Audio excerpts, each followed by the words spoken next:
नमस्कार दोस्तों, स्वागत है आपका इस धमाकेदार फैंटेसी विश्लेषण में। आज हम एक अनुभवी फैंटेसी स्काउट की नज़र से देखने वाले हैं आईपीएल का match number 59, Lucknow super giants और चेन्नई सुपर किंग्स के बीच की ये टक्कर कमाल की होने वाली है। और आज हम सिर्फ हवा में तीर नहीं चलाएंगे, बल्कि पक्के डेटा और सॉलिड रणनीतियों के आधार पर अपनी ड्रीम 11 की विनिंग टीम बनाएंगे। तो चलिए शुरू करते हैं। तो चलिए सीधा आज के रोड मैप पर नजर डालते हैं। हम कवर करेंगे इकाना पिच टैक्टिक्स, एलएसजी और सीएसके का एनालिसिस, अहम मैचअप्स, कुछ छिपे हुए गेम चेंजर्स और आखिर में हमारा अल्टीमेट मास्टर प्लान। शुरुआत करते हैं सबसे पहले और सबसे अहम हिस्से से, इकाना पिच और टॉस की रणनीतियाँ। आपको पता है, इकाना में पिच का मिजाज समझना किसी पहेली से कम नहीं है। यहाँ 3 तरह की मिट्टी वाली पिचें हैं। लाल मिट्टी, जहाँ तेज गेंदबाजों को शुरुआत में गजब का सीम मिलता है। सोचिए, सिर्फ 2 मैचों में पावर प्ले के अंदर 12 विकेट गिर चुके हैं। काली मिट्टी की बात करें तो इस सीजन में यहाँ अजीब तरह से टर्न बहुत कम मिल रहा है। और फिर है मिश्रित मिट्टी, जहाँ स्पिनर्स को सबसे ज्यादा मदद मिलती है। मिट्टी के अलावा एक और चीज है जो गेम बदलती है, पिच पुरानी है या नई। देखिए, भयंकर गर्मी की वजह से अगर पिच इस्तेमाल की हुई यानी पुरानी है तो गेंद रुख कर आती है। मतलब सीधा सा है, लक्ष्य का पीछा करना यहाँ एक बुरा सपना हो सकता है। ऐसे में पहले बैटिंग करने वाली टीम हमेशा फायदे में रहती है। अब जरा इस डेटा को देखिए। ऐतिहासिक रूप से यहाँ चेज करने वाली टीम 17 बार जीती है। लेकिन, और ये एक बहुत बड़ा लेकिन है, हमारा एआई डेटा बताता है कि इस सीजन के पिछले तीनों मैच पहले बैटिंग करने वाली टीम ने जीते हैं। यानी यहाँ ट्रेंड बदल रहा है और टॉस जीतकर पहले बैटिंग करना ही नया विनिंग मंत्र बन चुका है। चलिए आगे बढ़ते हैं अपने दूसरे हिस्से की तरफ, लखनऊ सुपर जायंट्स का एनालिसिस। अब ये वाली जानकारी बहुत ही दिलचस्प है। मिचेल मार्श के आंकड़े देखिए। जब ये पहले बैटिंग करते हैं तो इनका औसत 47 का होता है, एकदम शानदार। लेकिन जैसे ही बात लक्ष्य का पीछा करने की आती है, धड़ाम, औसत सीधा गिरकर 19 पर आ जाता है।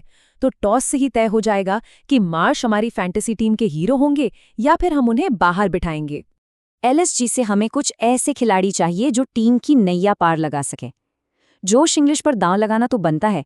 पिछले ही मैच में उन्होंने 85 रन की तूफानी पारी खेली थी। उनके साथ ऋषभ पंत, जिनका चेन्नई के खिलाफ हमेशा 45 के करीब का सॉलिड औसत रहता है, और निकोलस पूरन। ये तीनों हमारे बेहतरीन एंकर साबित हो सकते हैं। तीसरा पड़ाव, चेन्नई सुपर किंग्स का ब्रेकडाउन। आइए देखते हैं इनके तरकश में कौन से तीर हैं। अब यहाँ थोड़ा ध्यान दीजिएगा, क्योंकि ग्रैंड लीग जीतने का राज यहीं छिपा है। एक तरफ उर्विल पटेल हैं, पिछले मैच में 65 रन बनाए, मतलब लगभग हर कोई इन्हें अपनी टीम में रखेगा। लेकिन दूसरी तरफ है कार्तिक शर्मा। इनकी ओनरशिप ना के बराबर है। अगर आप अपनी टीम को लाखों की भीड़ से अलग बनाना चाहते हैं ना, तो ये कार्तिक शर्मा आपके लिए सबसे बड़ी डिफरेंशियल पिक साबित हो सकते हैं। चेन्नई के कोर ग्रुप की बात करें तो संजू सैमसन का टीम में होना तो बिल्कुल तय है। इस मैदान पर उनका 76 का बेमिसाल औसत है, जो सच में कमाल है। ऋतुराज गायकवाड़ भी एलएसजी के खिलाफ 56 के शानदार औसत से रन कूटते हैं। और हाँ, ओवरटन की जगह मैट हेनरी अहम रोल निभाएंगे, जो शुरुआती ओवर्स में विकेट चटकाने में माहिर हैं। अब आते हैं मैच के सबसे रोमांचक हिस्से पर, अहम बैटर बनाम बॉलर मैचअप्स। फैंटेसी क्रिकेट में ये मैचअप्स बहुत मायने रखते हैं। जरा इस डेटा को देखिए। निकोलस पूरन जैसा खतरनाक बैटर नूर अहमद की लेफ्ट आर्म चाइनामैन के आगे पूरी तरह फंसता है। सिर्फ 39 गेंदों में 4 बार आउट। और उधर गायकवाड़ का भी यही हाल है। शाहबाज अहमद के खिलाफ महज 23 गेंदों में 3 बार पवेलियन लौट चुके हैं। ये डेटा आपको पॉइंट्स जिताएगा। अगर आप फैंटेसी में नए हैं तो इस स्लो स्पिन ट्रैप वाले कॉन्सेप्ट को अच्छे से समझ लीजिए। होता क्या है कि पुरानी और सूखी पिचों पर गेंद टप्पा खाकर थोड़ी रुक जाती है। अब सैमसंग या गायकवाड़ जैसे टॉप ऑर्डर के बल्लेबाज, जिन्हें गेंद की स्पीड पसंद है, वो शाहबाज जैसे स्पिनर्स की धीमी गेंदों पर चकमा खा जाते हैं, जल्दी शॉट खेल बैठते हैं और सीधा कैच दे बैठते हैं। चलिए आगे बढ़ते हैं। ग्रैंड लीग्स के लिए हमारे छिपे हुए गेम चेंजर्स कौन है? और हमारे पहले गेम चेंजर हैं शाहबाज अहमद। चेन्नई के खिलाफ सिर्फ 6 मैचों में 122 रन और 4 अहम विकेट। सच कह रहा हूं, ये खिलाड़ी फेवरेट टीम के खिलाफ एक ऐसी छिपी हुई वैल्यू देता है जिसे अगर आपने इग्नोर किया तो आपको बहुत भारी पड़ सकता है। देखिए, ग्रैंड लीग में अगर आप कई टीमें लगा रहे हैं तो रोटेशन का इस्तेमाल जरूर करें। दिग्वेश राठी को कुछ टीमों में थोड़ा रिस्क लेकर वाइस कैप्टन आजमाएं। डेवॉल्ट ब्रेविस को तब लें जब उनकी टीम पहले बैटिंग कर रही हो, और मुकेश चौधरी को पावर प्ले में स्विंग के लिए रोटेट करें।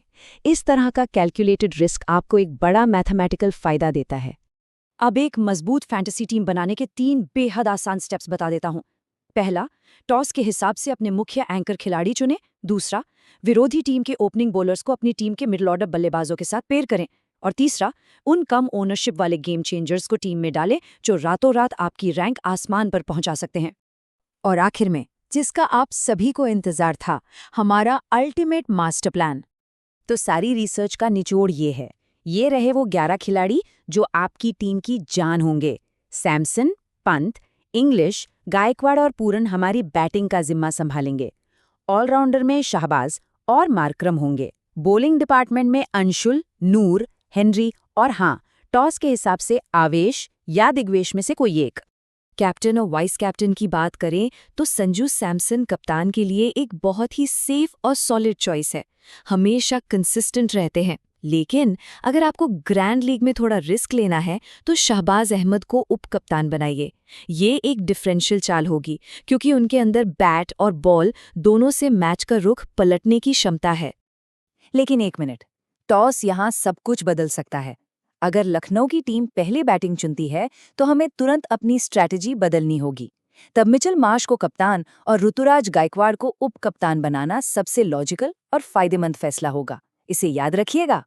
एक प्रोफेशनल फैंटेसी स्काउट के नाते मैं हमेशा एक बात कहता हूँ, ग्रैंड लीग जीतने का राज सिर्फ बड़े और चमकते सितारों के पीछे भागना नहीं है। असली गेम तो फेवरेट टीम के खिलाफ उन छुपे हुए खिलाड़ियों को ढूंढने में है जिन पर किसी की नजर नहीं होती। तो जाते जाते आपके लिए एक बड़ा सवाल। मान लीजिए मैच शुरू होने से ठीक पहले टॉस के वक्त पता चलता है कि आज पिच पुरानी नहीं बल्कि एकदम ताज़ा है, तो क्या आप अपनी कप्तानी की रणनीति उस टीम की तरफ मोड़ देंगे जो लक्ष्य का पीछा कर रही है? मैच से पहले इस पर जरूर विचार कीजिएगा और एक शानदार टीम बनाइएगा। हमारे साथ जुड़ने के लिए बहुत बहुत शुक्रिया।